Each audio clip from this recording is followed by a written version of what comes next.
Okay, this is February 13th, Manley Art Center interview. Ready?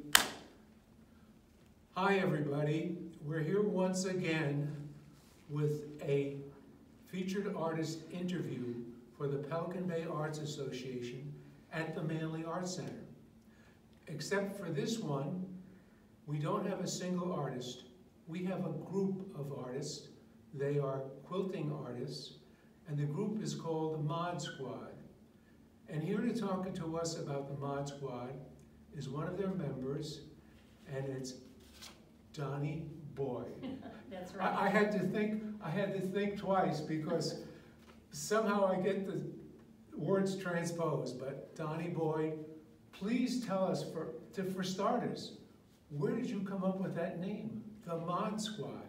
Well, we've all been quilters for quite a few years, and there was a modern quilting technique that started to come up. And at first it wasn't very interesting. It mainly had quilting like mattress pad quilting, and it wasn't too interesting. But about 5 years into it, it got interesting. And I was down in Houston at the International Quilt Fest, and I met an author who wrote, now I'm going blank, quilt collage. Okay, Deborah Bossert. Yes, I wrote art quilt collage. That's correct, Okay. art quilt collage. And in that, she had 8 methods for modern quilting. And so I came home and I talked some friends into it. I said, you know, this sounds interesting. I think it'd be fun to explore together. And because none of us knew what we were doing, we started out by everybody taking a month and presenting one of those modern techniques. So we had like landscape and magic 3 and thirds. They're all listed. And so after the first year, we went through the book, and the second year we went through a bunch of things that we saw on the internet that was along the same line. And then when we got about the middle of the second year, we thought, okay, what do we do next? And we really couldn't decide what we wanted, but we knew we wanted to stay together. So we just started saying, okay, you can do a theme, a color, a technique, whatever you present, we'll do. Okay. So we're still going strong. Sure. Now, you're one of the members of the group. Mm-hmm. I've got a list of the names of the members that I think are in the show. Mm-hmm. Would you like to recite that list, or would you like me to read it? I'll let you read it. Because I think we should acknowledge the other ones. Please do. Well, in addition to Doni Boyd, you have Cindy Golding, Patty Burton, Lynette McPherson, Monica Barnikoff, Mm-hmm. Mary Siemens, Brandy Obrist, Ruth York, Leona Koenig, Ellie Koenig-Dent. How am I doing with the names so You're far? doing great. There aren't that many real hard ones. Randy Rothman and Annabelle Walkley, who, by the way, we did a show on Annabelle a couple months ago. So, Yes. yeah. And so that's the group that's in this particular show, correct? All these names have Yes. have I think samples we in the missed show. one on that. Lynette McPherson is also in it. No, I Oh, named did you? them. Okay. Yes. All right. Yes, those are our current members now. We started with 6, and life gets in the way, people move away, we lose some and we gain some. So right now we're still at 12, and last year, before someone moved away, we had one more. Oh, okay. Now, before we get too far, I'd like to ask you about, these are considered art quilts, correct? Yes. And what's the difference between an art quilt and the quilts that most of us recognize as quilts that tend to be from the past and tend to be large? And what's the real difference? Art quilts are generally made for the wall, Okay. to be seen as a whole. And bed quilts are to look good on the bed, of course, but not really tell a story. Okay. And then the other thing is the format. I think I read in your spiel sheet that you stick to a format that's roughly 15 by 15 inches. Now, some of these look a little bit bigger. Why that particular size? Because it seems relatively small even for art quilts. Well, we're taking challenges. for ourselves, and we're also all active quilters. So we wanted something that was big enough to show what our idea was, but not so big that it took our whole month to make. So that's how we ended up with 15 by 15. And usually we think about it for a few days, weeks, whatever, and then after we've got it in our minds, we go ahead and make it up. Now, you mentioned the word or phrase challenge quilt. What does that mean, challenge quilt? Well, each month somebody comes in and presents the challenge. So on the top of the display, you see what the challenges were for each of those. And nobody tells anybody else what they're doing. In fact, we bring it in undercover and hang them. And part of the fun of critiquing them is we try to guess who made it. Okay, and I think for the edification of the audience, let's read a couple of these. One of these challenges was love of quilts. Another one, self-portrait, which is fairly obvious. And on the other side, personal symbol, am I correct? Yes. And vision board, and new beginning. Those are just 5, and there are several more here. How do you come up with those ideas for those challenges?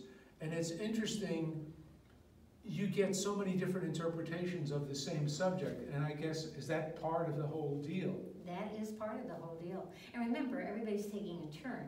So you might have to come up with 2 challenges during a year. Maybe not. It depends on how many people get to come to the meeting.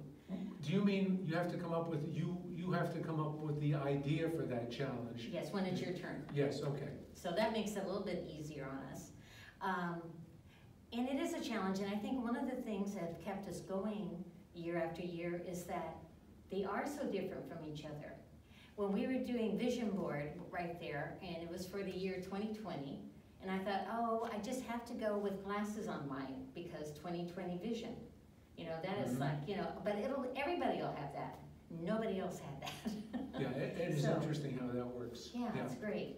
Now, the other thing that's kind of intriguing to me is that you try to keep it a surprise when the quilters come in with their challenge quilts. They keep them in a bag, and then you secretly put them in a stack or whatever. How does that work? Because it seems like it would be easy to see who's taking what out of the bag and which is their quilt.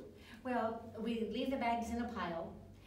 When we were meeting by my hand here in town, she kept them and then brought them in all at once. And then we just open them, and one person opens all of them and hangs them. Okay, okay. Now, to get a little bit more personal, why are you a quilter? Well, let's see. For one Mother's Day, I asked my grandchildren to tell me why I was a quilter. And my young man up in Portland said, and I quote, "Who knows why Nana does anything?" I think it's the fun part of being a little creative and having something tangible that you can give to people. But you have to like to sew.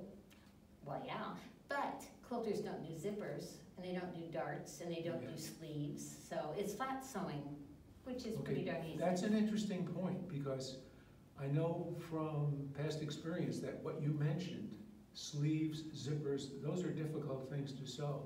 They can be. Yes. And how do you come up with your own ideas for your quilts? When a challenge is posed, how do you approach it? Well, usually you've heard everybody else's challenge, and they come up naturally, actually. And so it's really easy. You can think, okay, so have we done a technique this year, or have we done a color? It's more difficult to choose which one you want to present this month. And also, it must be getting difficult to come up with new things every month. And is that the challenge, the idea of what is going to be the challenge the next month? Well, we don't mind revisiting a challenge, but we've been going, I don't know, 4 years now, 5 years, and somebody just said, for the challenge next month, it's going to be black and white. Well, we've never done that. Oh, you know, so, you know, they just do come up, and it's fairly easily. Yeah, That would be very interesting. Yeah. Now, what about the process of doing a quilt? Could you quickly go through what that process is? Because I'm not sure everybody understands. And I'm not sure everybody understands that that term quilt is about the stitching that holds everything together and gives it texture and body. But that's also the name for the whole genre, quilting. But what actually takes place in the process of going from an idea to a finished piece? Well, first you have the idea, and then you find the fabric you want to implement it with. Usually that's not a problem. We have stores, and we also have our own personal stashes and of fabric. And then you draw out the pattern, make the pieces, and sew them together. And once you have the top, you know what size you're working with. And you get batting, which is a soft, almost a flannel, but thicker, between wool and flannel in thickness. And that has to be a little bit bigger than the top. And then you need a back. What is the purpose of the batting? The batting makes it warmer, and it makes it 3D when you put the stitches in it. Is it in essence a filler? It's a foundation. Okay. It goes between the other fabrics? It does, Okay. like a sandwich, the quilt Sure. sandwich. And then after you've got those three pieces, you get them together either by stretching them or taping them stretched, safety pinning them or basting them with a needle.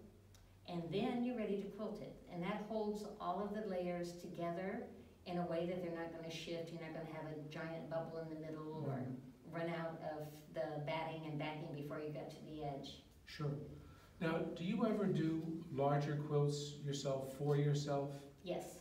And is there any kind of theme to those, or I don't know what else to call it, a subject matter for those kind of quilts? Not really. What drives that is the size. You know, how big are you going to make it? If it's over, I like to make them about 70 by 90. That's also the size we use for Quilts of Valor. And it's a nice twin size that you can use on the couch that you won't trip you when you start to get up. And you can quilt it yourself on a domestic machine. Okay. What did you mean by Quilts of Valor? That's another group I'm involved in. Okay, I see. But every year we present quilts to veterans, and it's usually during the Azalea Festival. Since COVID has come up, last year we did porch presentations at each veteran's house. Okay. So Now, and you mentioned another group. The group ModSquad now meets here, is that correct? that is correct. And what is that time and date? It is on the second Friday at 10 a.m. And is anybody welcome? Anybody is welcome. Is there any cost for it? Do you have to be a You have member? to be a member. You have to Okay. be a member to use the classroom. That's an important thing to remember. Yes, it is. Now, I've been asking you all the questions, but is there anything that I haven't asked that you want to tell everybody about the group and about this show? Because obviously, you know more about what went into the show and all the other things behind the other quilters. And for example, you mentioned too that in your piece, that often though the quilts for this challenge are offered blind, that you can often tell by the style of the quilt whose it is. Yes. So would you kind of address all the things I just talked about? Oh, and okay. if you forget one, I'll remind you. Okay, that's great. Well, after working together for so many years, there's 6 of us, I don't remember now, 6 of us have been together from the beginning, and more have come and more have left. And so we have a nice mix, and a new person coming in is pretty easy to guess which one is theirs because it's a new technique that we haven't seen before in a different presentation. But you know, it's all fun whether you guess it or not. It's not a big deal. Sure. And it's kind of nice to be able to hear somebody critiquing that they don't really know who they're critiquing. We started with all quilters because that was the group I approached and said, let's learn how to do this. And since we started, we've had 3 or 4 artistic quilters join us, that they have their background in fine art Okay. or design or what. In other words, not strictly a quilting background, but an art background, and then they took up quilting. Yes, they had art training. The rest of us didn't have art training. So. Sure. So, and that makes it a nice mix to have people from different backgrounds bringing in what they know. Yeah. But what do you think is special about this show? Again, you probably selected the pieces that are in here, and why did you select these specific pieces? These are from the last 2 years. 2 years ago, we had a display of what we were doing at the quilt show. Mm-hmm. And the year before that, we had a display at the library in the display cases. So they've always gotten a good reception from people. When we would hear that, oh, they loved all the color, they loved all the ideas, you know. And so we thought, well, this would be fun. And we hadn't had a display because we had no quilt show last year. And so I approached Rachel, who Sure. manages the gallery this year, and she goes, okay, let's try it. So it was interesting to do. As far as picking our projects, each one of these are not all the projects that came in for that subject. This one is, except some people have moved since they made theirs, so we're still missing a few. So I picked things that I thought showed the variety, and I also picked to everybody having a few in here. I didn't want anybody to be left out, no, you know, all of that. Sure, very good. And what would you like to say to somebody who might be interested in joining the group about what you think is special about why that they would say that they're a quilter already, or maybe it's the other type of person who's got the art background but somewhat interested. Why would they find this group interesting? Well, come and give it a try. We're a fun group. Nobody gets too critical of anybody else. And we're all excited to see a new technique then we want an explanation. Well, how did you get it to do that? You know, so everybody feels like they're still learning. Nobody feels like the expert. We're pretty lively, and if you don't like it, all you do is not come back again. And, you know, and we've had people do that. So, you know, we just know that life gets in the way, or this just isn't your cup of tea. No problem. Come in and try it, and we'll see what happens. Now, I'm surprised you didn't mention the Mod Squad from the 1960s. Oh, well, that was why we really did it. We You know, grew up with the Mod Squad oh, in the 60s. See, with me, it's my older brother told me about it. Yeah. But then when we said, I named it because I said, and we have to call it Mod Squad because, and they all said, oh, okay. Well, it's a nice short name. Yes, it is. Anyway, I'd like to remind everybody that this show is going to be available till the end of February here at the Manley Art Center, and it will be open Thursdays through Saturdays from 11 a.m. to 3 p.m. So come down to the Manley Art Center and see what the Mod Squad can do. Thank you. You're welcome. Thank you.